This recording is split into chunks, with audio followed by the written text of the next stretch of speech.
Dari perjalanan cerita iblis dan Adam, kita bisa mengambil pelajaran yang begitu besar yang harus kita masukkan ke dalam diri kita. Apakah diri kita mempunyai sifat seperti iblis? Kita masih merasa lebih daripada yang lainnya? Kita bisa belajar dari cerita Adam dan iblis. Adam tercipta dari tanah, sedangkan iblis tercipta dari api.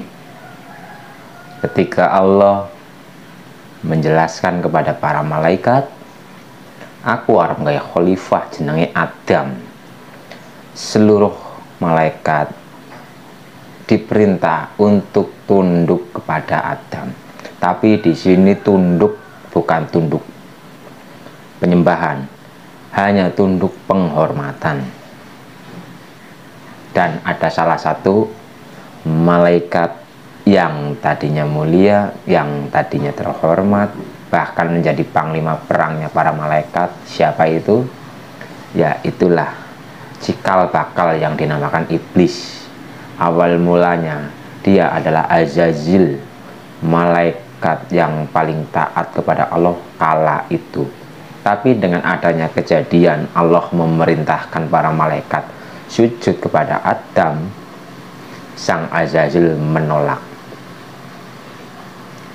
karena sang Azazil merasa bahwa api itu lebih baik daripada tanah.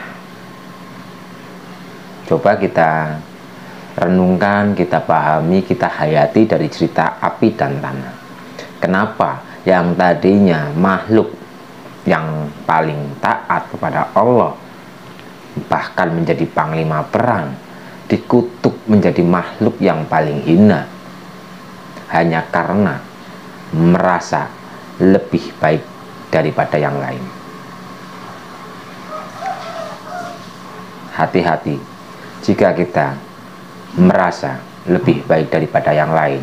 Sejatinya kita mempunyai sifat iblis, karena hakikat iblis itu ada pada setiap diri manusia semuanya.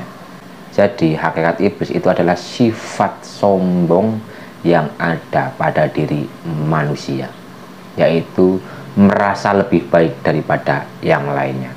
Karena iblis berkata, api lebih baik daripada tanah.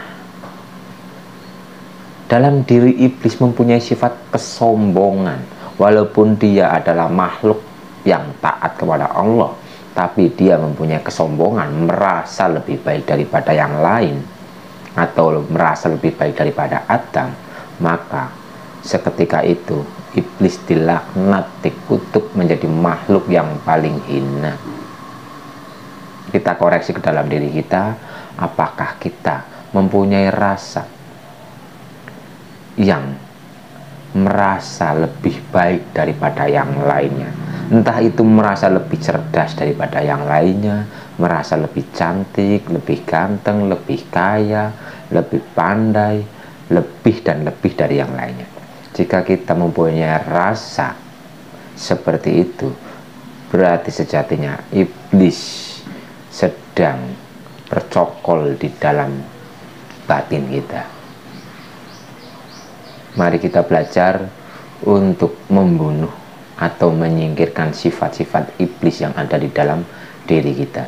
Jangan sampai kita menjadi makhluk yang hina karena kita merasa lebih baik daripada yang lainnya.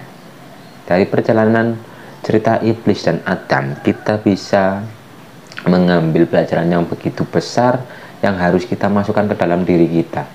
Apakah diri kita mempunyai sifat seperti iblis? Kita masih merasa lebih daripada yang lainnya?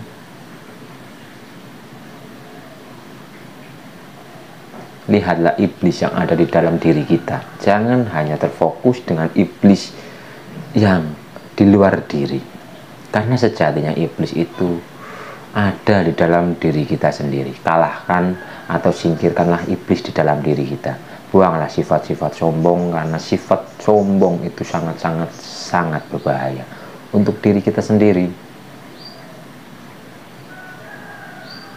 alon-alonnya. Belajar, belajar, dan terus belajar untuk membersihkan batin kita dari sifat-sifat tercela, sifat-sifat negatif. Sopo temen bakal nemu. Siapa yang bersungguh-sungguh pasti akan menuai. Mari kita belajar bersama untuk membersihkan diri kita, dan mari kita bersama-sama untuk kembali kepada Tuhan kita, yaitu Allah penguasa alam semesta.